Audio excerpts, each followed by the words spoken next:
Pongal Manikandan sir, வணக்கம் sir. வணக்கம் sir. வணக்கம். இன்று தந்தை மகனுக்கிடையே டாக்டர் ராமதாஸுக்கும் அன்புமணி ராமதாஸுக்கும் இடையே ஏற்பட்டுள்ள அந்த மோதல் முடிவுக்கு வருவதற்கான ஒரு வாய்ப்பு இருப்பதாக கருதப்படுகிறது. என்றால் தயாபுரம் தோட்டத்தில் அன்புமணி ராமதாஸ் சந்தித்திருக்கிறார். அதைத் தொடர்ந்து அடுத்த சில நிமிடங்களில் ஆடிட்டர் குருமூர்த்தியும் சைதை துரைசாமியும் சென்று சந்தித்திருக்கிறார்கள். இந்த பேச்சுவார்த்தை, இந்த சந்திப்பில் என்ன முக்கியமாக பேசப்பட்டிருக்க கூடும் சார்?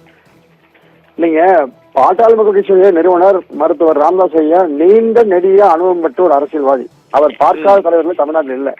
இப்போ அப்படிப்பட்ட ஒரு இடத்துல பஞ்சாயத்து பண்ணிட்டா அவர் சமரசமாகி ஒத்துக்கொள்ளணுங்கிற அவசியமே இல்லைங்க. இப்ப ஆதிர் குருமூர்த்தியோ சைதை துரைசாமியோ இந்த மற்றவர்களோ பேசியதாம் அதன் மூலமாக தான் அவர் சமாதான அடைவார் என்று நம்பினால் நிச்சயமாக நடக்காதுங்க.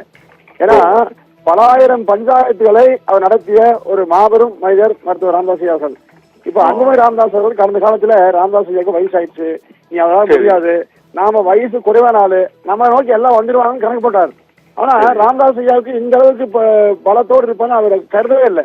அதாவது வெளியில இருக்கிற நமக்கே தெரியும் அவரை பத்தி, சொந்த மகனுக்கே புரியாம இருக்கிறத வியப்புக்குரிய விஷயம். இப்ப நீங்க யார் வந்து சமாதானப்படுத்தினாலும் தான் எடுத்த முடிவில் மாற மாட்டார், உறுதியா இருப்பார். தான் என்ன விரும்புகிறோமோ என்ன செய்ய முடிவெடுத்தோமோ அதிலிருந்து இம்மியளவு கூட மாற மாட்டார். அதனால குருமூர்த்தியோ சைதை துரைசாமியோ இன்னும் யார் பிரதமரே வந்தாலும் கூட தான் செய்ய வேண்டியதை செய்ய விரும்பியதை கட்சியில் செயல்படுத்துவார். அதுதான் மறுக்க முடியாத உண்மை. எனவே அன்புமணி ராமதாஸ் மிக எளிதாக அப்பாவிடம் சென்று மன்னிப்பு கேட்டு தான் செய்த தகவலுக்கெல்லாம் வருத்தம் தெரிவித்து போனால் மிக எளிதாக பிடிக்க விஷயம், பெரிய விஷயமே அல்ல.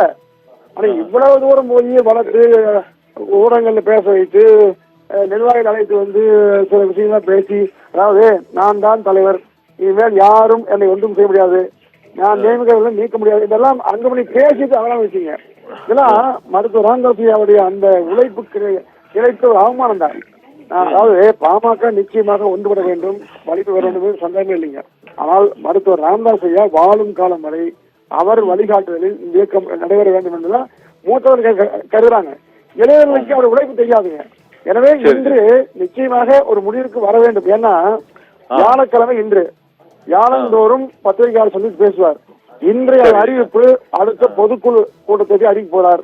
இன்னும் சில முக்கிய அதிர்ச்சியா முடிவுகள் அறிவிக்க போறார். இது தெரிஞ்சுதான் அன்பு வந்திருக்காரு. அதனால் வந்தவர் செவிசாய்த்து சென்றால் அல்லது வந்து அந்த ஐயாவோட என்ன சொன்னாலும் கேட்பேன் என்று சென்றால் நிச்சயமாக அதுக்கு பிரதிபலம் உண்டு. இல்லாவிட்டால் பழையபடி அது சிக்கல் மேலும் கூடுங்க. பொங்கல் மணிகண்டன் சார், இன்னைக்கு அவரு அன்புமணி ராமதாஸ் சந்திச்சிருக்காரு. அதனால வந்து அவர் வந்து எதுவும் அந்த மணி சொன்ன மாதிரி அந்த மணி போட அதாவது தப்பா இருக்காங்க படம் மகன் கேட்டிருப்பாரு. ஏனென்றால் கூட வந்து அந்த மூன்றாவது மகள் சஞ்சித்ரா இருக்காங்க. அது மாதிரி அவரோட ராமதாஸ் மகள் காந்தி மீது வெளியிடுவார் மற்றும் குடும்பத்தினர் ஃபுல்லாக முதல்ல சந்திச்சிருக்காங்க.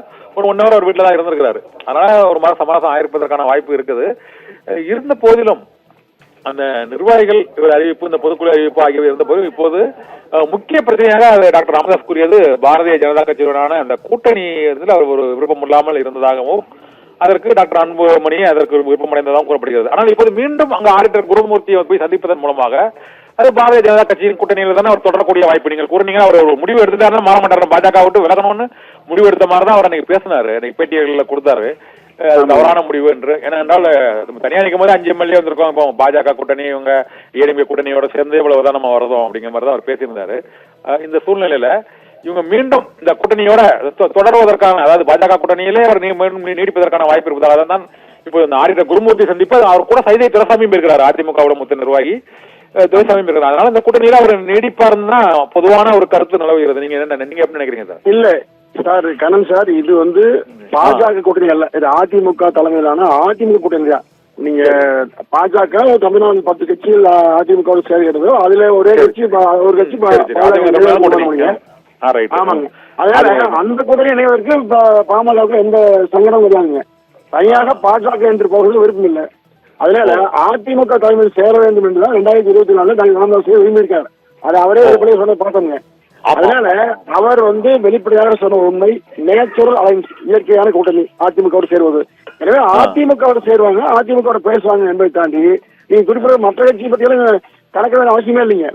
நாளைக்கு ஒவ்வொரு கட்சியும் போயிடுது. அப்ப அந்த கூட்டணி இந்த கூட்டணி ஒன்னு சேர்ந்து பேச அவசியம் இல்லை. அதிமுக தலைமையான கூட்டணியில பாஜக பாமக இன்னும் சில கட்சிகள் சேரலாம். அந்த வகையில் பாமக அதிமுக இணைவதில் எந்த சங்கடமும் வராதுங்க. குருமூர்த்தி அவர்களோ சைதை துரைசாமி அவர்களோ பேசி எந்த தீர்வும் ஆக போறது இல்லை. ராமதாஸ் ஐயா தான் எடுத்த முடிவு உறுதியா இருப்பாரு. அவர் எடுக்கிற முடிவு அவர் சொல்றதுதான் கேட்க நினைப்பாருடைய இவர்கள் எல்லாம் அவரை நிர்பந்திக்க முடியாதுங்க. அது வீண் முயற்சி தான். அதாவது சமாதானப்படுத்தலாம், நீ இப்படி இருங்க அப்படி அதெல்லாம் சொல்ல முடியும். இது எல்லா சமாதானமே அவருக்கு அவசியம் இல்லைங்க. அவருக்கு எல்லாமே தெரியுங்க. அவர் கடந்த காலம் தெரியும், நிகழ்காலம் தெரியும். வயது முதிர்வுங்கிறது இப்ப பொங்கல் மணி 87 வயசுங்கிறது ஒரு வயது முதிர்வுங்கும் போது கொஞ்சம் நம்ம அந்த அந்த செயல்பாடுகள் நீங்க அவர் திறமையை அவரோட உழைப்பு, அவரோட தலைமைத்துவம், அவரோட இதெல்லாம் நம்ம குறைத்து மதிப்பு இல்லை. இருந்தாலும் 87 வயதுங்கும் போது ஒரு ஒரு சோர்வு வந்திருக்கலாம். ஒரு அந்த செயல்பாடுகள்ல ஒரு சின்ன ஒரு தொடர்பு கொள்வதில் ஒரு சின்ன ஒரு பிணக்கு ஏற்படலாம். அதுதான் சொல்றேன். அதனாலதான் ஒரு அன்புமணி ராமதாஸ் கொஞ்சம் அந்த ஒரு அப்பர் ஹேண்ட் எடுத்தாரோ அப்படிங்கிற மாதிரி ஒரு தோற்றம் வருது. தவற ஒன்றும் சொல்லிக்கல, அவர் தாங்க குலசாமி, அவர் தான் எங்கள் கொள்கை அப்படிதான் பேசுறாரு. இருந்தாலும் செயல்பாடுகள் நிர்வாகிகள் நியமிப்பது, கூட்டணி இந்த பேச்சுவார்த்தைக்கு நம்ம எல்லாம் கரெக்டா இருக்குமோ அப்படின்னு நினைக்கிறாரோன்னு தோணுது. நான் ஒரு விஷயம் வெளிப்படை சொல்றேங்க. 87 வயசு ஆச்சு, குழந்தை பத்துக்கு போன ஆள் சொல்லல, நல்லா புரிஞ்சுக்கங்க. அதாவது ஓட்டப்பந்தயில ஓடி முதல் பரிசு வாங்குறேன்னு சொல்லல. இயக்கத்தை இயக்குவதற்கு வீட்டில் அமர்ந்தபடியே செய்ய முடியுங்க. அதாவது தமிழ்நாடு முழுவதும் மூளை முடுக்கெல்லாம் என்ன நடக்கிறது என்பதை அவரால் ஊகிக்க முடியும், அங்கு நிர்வகிக்க முடியுங்க. இப்ப நீங்க வயதை மட்டுமே, அதாவது முதுமை மூப்பை மட்டுமே காரணமாக கொண்டு ஒருவரை ஒதுங்கியீர்கள் என்று சொல்வது ஒரு தவறான கலாச்சாரம். இது மருத்துவர் ராமதாஸ் ஒரு தெளிவான பார்வையுடைய மிகச்சிறந்த ஒரு தீர்க்கமான தலைவர். எனவே வயதை காரணம் காட்டியோ வேறு எந்த விஷயமும் குறை சொல்லக்கூடாது.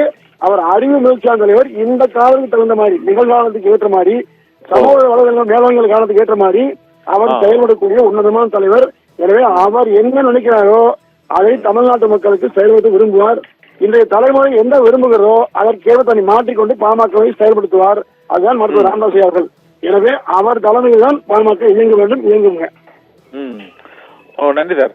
பொங்கல் நன்றி. பல்வேறு கருத்துக்களை இந்த பாட்டாளி மக்கள் கட்சியின் தற்போதைய நிலை தொடர்பாகவும் அடுத்து என்ன நிகழும் என்பதும் அதிமுக தலைமையிலான கூட்டணியில் தான் தாங்கள் இருப்போம் என்று டாக்டர் ராமதாஸ் வலியுறுத்துவதற்கான வாய்ப்பு அதிகமாக இருக்கிறது என்பதும் அவரோடு நீண்ட காலம் பயணித்த பொங்கலூர் மணிகண்டன் கருத்து தெரிவித்திருக்கிறார். இன்று இந்த ஆடிட்டர் குருமூர்த்தி மற்றும் சைதே துரைசாமி சந்திப்பின் மூலமாக அந்த தேசிய ஜனநாயக கூட்டணியில் இருந்து பாட்டாளி மக்கள் கட்சி விலகக்கூடும். ஆனால் அந்த அதிமுக தலைமையிலான சட்டமன்ற தேர்தலில் பாரதிய ஜனதா கட்சி கூட்டணியுடனே தொடரும். அவர்கள் கடந்த தேர்தல்களில் போட்டியிட்டு அந்த 20 இடங்களுக்கும் அதிகமான இடங்களை இப்போது அவர்கள் உறுதி செய்வதற்கான வாய்ப்பு அதிகரித்திருக்கிறது என்பதுதான் இந்த பேச்சுவார்த்தை சந்திப்பின் மூலமாக தெரிய வருகிறது.